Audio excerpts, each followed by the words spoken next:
So,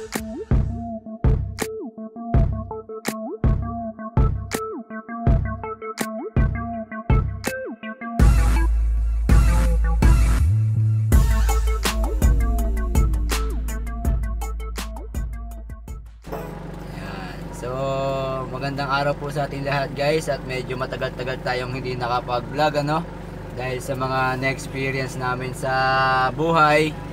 At ngayon napag-decide namin na mag-swimming kami sa dagat, ano, biglaan lang to para naman maka-relax ng konti sa dulot ng mga pinagdaanan namin. So ayan, maaga kaming gumising ngayon at si Shane ay excited, kasama yung papa ko, si mama, si Dayan. Siyempre ako po ano. Ayan. So maghahanap pa lang tayo ng ating paglalangoyan. Doon tayo pupunta sa Ternate. So pagdating doon na lang tayo maghahanap kung saan tayo pwedeng mag-stay. So ngayon ay araw ng Sabado, 6 o'clock ng umaga, December 7. So samahan nyo kami ngayon sa aming gala at pag-relax.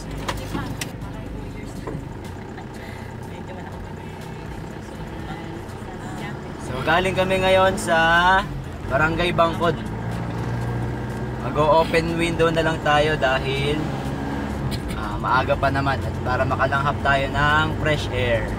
So mamaya guys, ikukwento ko kung bakit biglaan kaming nakapag-decide na maligo sa dagat.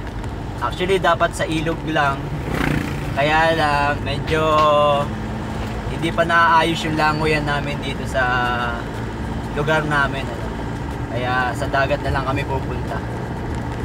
At fortunately, ayun, yung nanay ko ayaw niyang lalabas, ayaw niyang pupunta kung saan para maligo, pero sumama naman siya.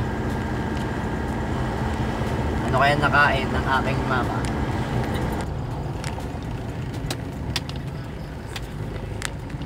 So dito tayo mag-shortcut guys sa Banaba no, kasi meron ditong pwedeng daanan.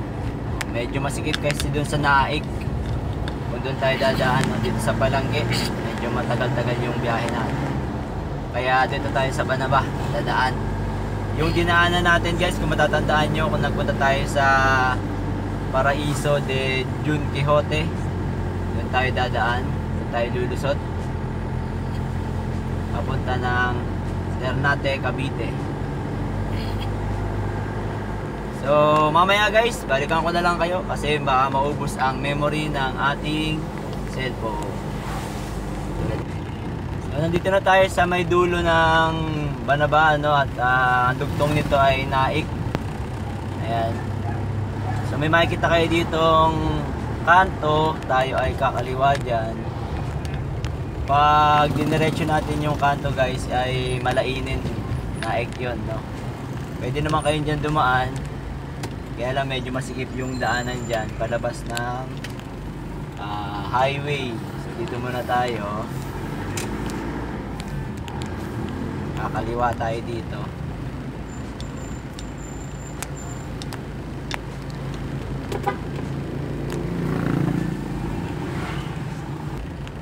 So mamaya pagdating sa dulo, meron tayong kanto doon na kakanan tayo. Dire-diretso lang tayo dito sa way na to. So ayan guys, madadaanan nyo tong taniman ng palay.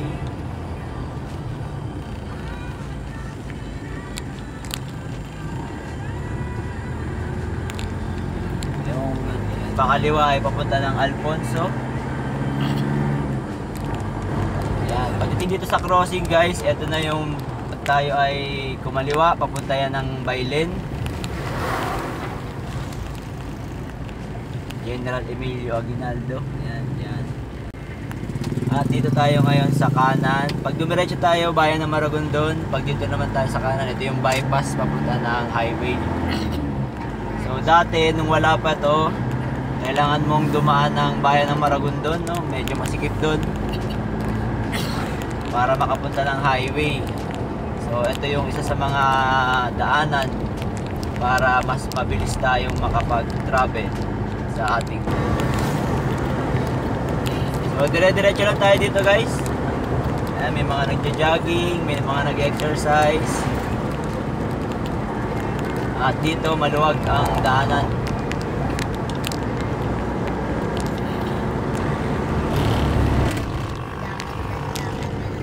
So nung wala pa tong daanan na to guys, ano, papapasukin kayo dyan sa mga maliliit na daanan dyan sa mga looban, ano, may maliit dyan na daanan, doon kayo padadaanin pag nag-quiz kayo. Ayan, tulad dyan sa part na yan. Ayan, maliit na daanan na yan. So ang labas nyan, highway din, kaya lang maliit yung daanan. Pag nagkasalubong kayo ng sasakyan, mahihirapan na kayo, paatras na yung isa. So kaya ginawa tong daanan na to. Hindi ko alam kung ano yung pangalan ng daanan na to eh. At eto, siguro may issue pa sa right of way. Ayan, may bahay kasi hindi pa nagkakasundo, kaya hindi pa sila nabubutas.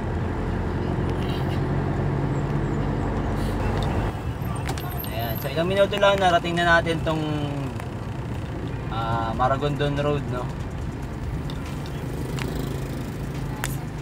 So pag tayo ay kumanan, yan yung papunta ng Naik, at pag tayo kumaliwa, ito yung Maragondon Ternate.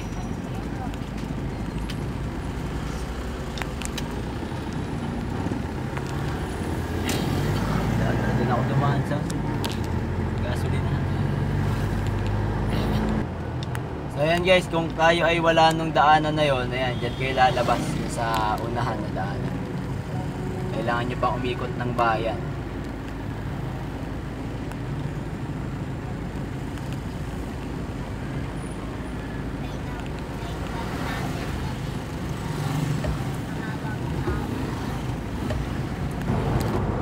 Pero sa inyo, anong gagawin para ano, para makapag-swimming?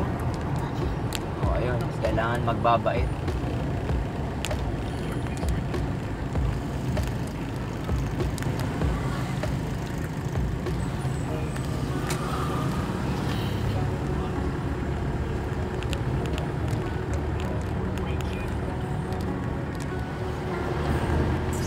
So itong pupuntahan natin guys, yung unang titingnan natin na kung pwede makapag-swimming, no? Yun ay napuntahan lang namin nung nagmo-motor kami, nag-rides kami. Tapos hindi pa kasi ako nakakasuot doon sa lugar na yon, eh tiningnan namin na kung ano yung makikita. And so happy naman na nakakita tayo ng parang resort. Pero that time hindi kami naglangoy, no, kasi nag-rides lang kami ni Mrs. Nakita lang namin. Siguro alam nyo na rin to guys. So, dito lang, dire-diretso lang tayo dito.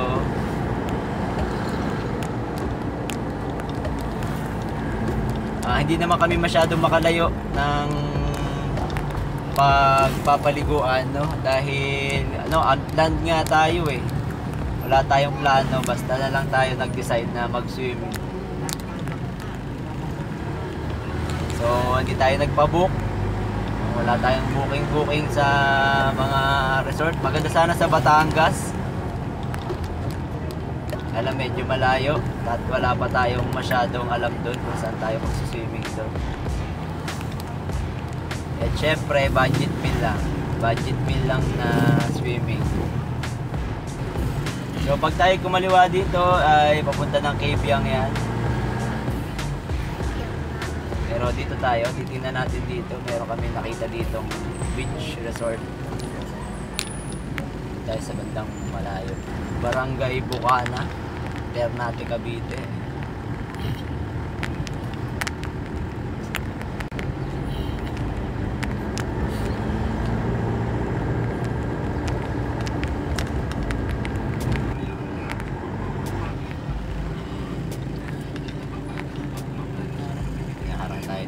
Dito lang sa gilid.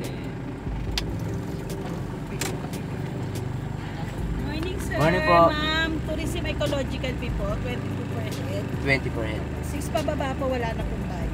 Ilan po kayo? 4. 80 lang.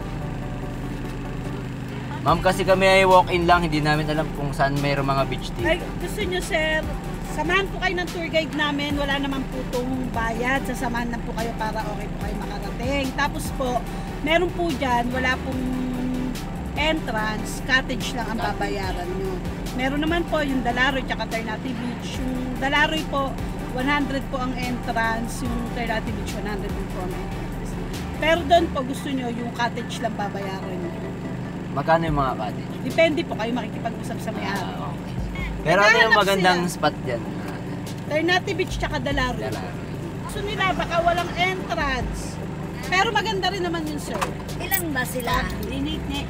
Kausapin nila mag-ano sila. Magka-cottage lang po kayo, sir? Walang entrance? Kung oo. Doon lang po sa binabantayan po namin, sir. Oo, lakad na sa wala naman po yung bayad at lakad.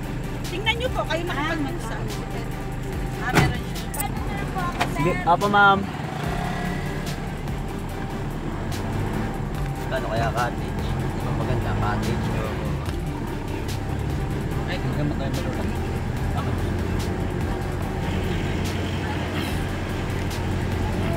Dalaroy.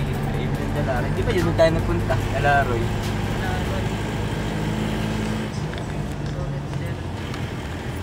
Baka naman pag-cottage lang, magkano lang. May baboy yan. Yung tas pa yung blacklisted pala.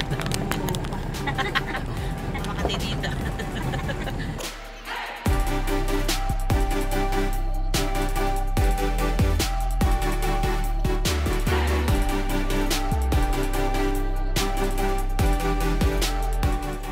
So, ayun guys, nandito kami sa Blacklisted Beach Resort.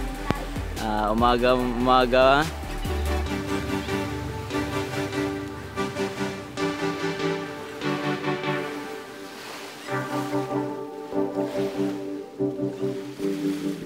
So, ito na po si Shane, namumulot na ng mga bato at nag-i-enjoy na sa kanyang paglalaro.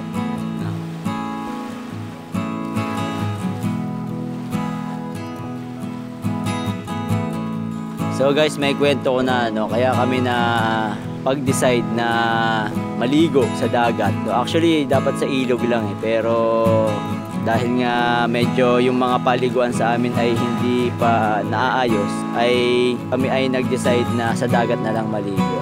Ang istorya kasi nito guys is according dun sa nakasalubong kong manggagamot. Kaya nangyayari sa amin yung, ewan ko kung naniniwala kayo guys, kaya nangyayari sa amin yung mga hindi magandang pangyayaring sunod-sunod sa amin, ay may nagpakulam daw sa amin. Ayan. So kailangan naming maligo sa ilog or sa dagat para mawala yung parang kulam sa amin. At yun nga, kaya biglaan na nakapag-decide kami na maligo sa dagat. And also, hindi kami ulit nakakapaligo. Wala na kaming time para makapag-banding. So at least kahit pa paano ay makapag-banding naman kami. So kaya yun ang ginawa namin. Nagplano kami, actually short plan lang na kami ay makapaligo sa dagat. Tsaka yun nga, si Shane gustong-gusto makapaglaro. Ayun, nakikita niya naman nakapaglaro. So konti lang yung baon namin, kita nyo naman 4 lang kami, 5. Konti lang yung pagkain namin, and then decide kami na maligo dito sa dagat. Ayun yung parang tangke. Kung makikita niyo dito sa video. Ayun, yun yung parang island dun sa gitna, Tapos ang alam ko, yung part na yan ay Bataan na. Kung tama ako. So, may mga naliligo naman na. So, dito na kami napaginda sa Blacklisted Beach Resort. Dati yung napuntahan namin yung Dalaroy. Ayun, dun pala kami dun sa Dalaroy dati. Na nag-rides kami. Hindi na kami dun sumuot. Dito kami dinala nung parang tour guide. Dito kami dinala eh. Hindi ko sure kung mas maganda ba dun sa kabila, yung beachfront. So, isa lang naman yung dagat, pwede ka naman pumunta doon, maglakad-lakad papunta doon sa kabila. So, enjoy lang kami guys. Si Papa, kasama si Shane. Maliligo na. So, yun guys, yun ang reason kung bakit kami ay napapunta dito. Yun. So, sa mga nananalangin sa amin at sa mga nagdadasal sa amin, maraming salamat po.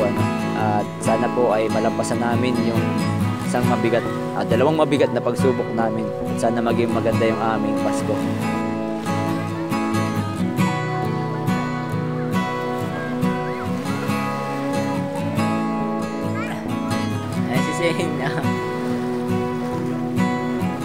Shane, enjoy ka, enjoy. Hindi jellyfish.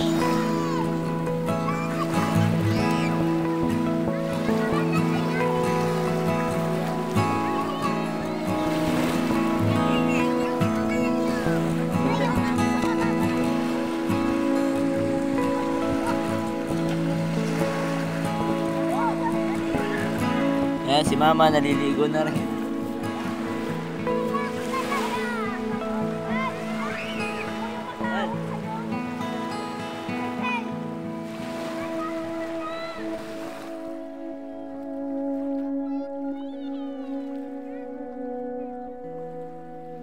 Lublog ma.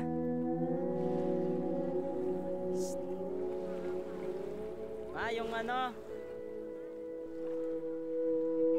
Lublog naman.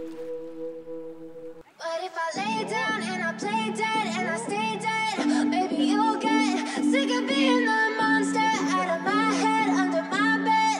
Think you're something out of my nose. So guys, may nakita ako dito na mga butas-butas, no? Ayan. May mga crab, ayan. Ayan, crab. Sa mga butas. Si Shane. Tuwan-tuwa si Shane, no?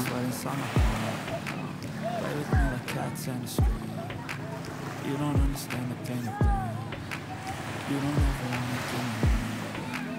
You don't ever wanna set me free. You know I'm addicted to you, and it's twisted. You've been gifted with the evil voodoo. Got me coming back for more, even when I've been screwed. Dolls full of pins, pierce my heart straight through. Got issues in my head, like you in the bed, but you keep me on red. Oh, everything is like a text. I better not text or I'll come up desperate. But if I lay down and I play dead and I stay dead, maybe you'll get sick of being the monster out of my head, under my bed. Think you're something out of my nose. But if I lay down and I play dead and I stay dead, maybe you'll get bored. So if I play dead, will you regret everything that you did, that you said? I don't think you understand what you're doing, and my heart's black and blue from the bruising. I feel like when I'm with you I'm losing. I feel like you think that this amusing, sitting there gaslighting and confusing. Was it me? Is it me? Am I the loser? I'm the one that's always sorry with conclusions, even though I offer all of the solutions. I wish you loved me like I love you, it's stupid. When I'm alone with you, I'm never too lucid. I wish I wasn't struck by Cupid. I wish when I first saw you, I knew this. When I'm with you, I feel so useless. I feel diluted, my heart's been wounded. Still looks at me like a touch. Never really know just what you want. With you, I don't know if you're fine. I could feel the stars. Ayan si Shane, nakasalbabida. Oh. Enjoy na enjoy.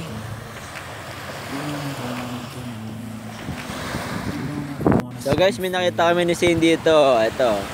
Parang may gumawa ng pond kanina. Ayan, tapos ang daming jellyfish. Yung mga jellyfish naman to hindi nakakakate. O yan, hinahawakan pa nga niya yung jellyfish eh.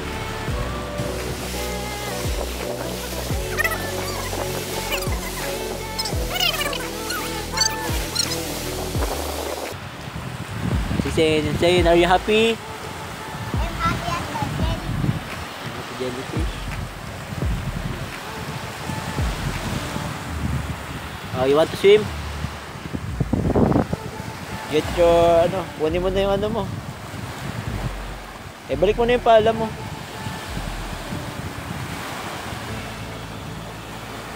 So, ayan, lumakas-lakas na yung alon, guys, oh. Kanina, tahimik yung dagat, tapos low tide.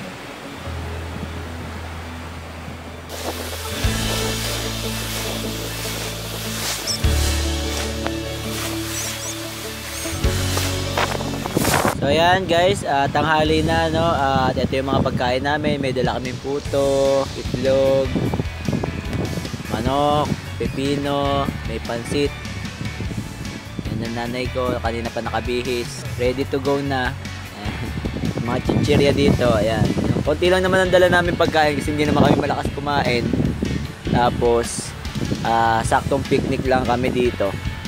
At ayun si Zane. Hanggang ngayon, ano, walang ka tinag-tinag. Siya lang ang naglalangoy dyan. Wala nang iba naglalangoy. Ayan, siya na lang. Ayan, at saka yung kanyang lolo. Ayan, silang dalawa dyan.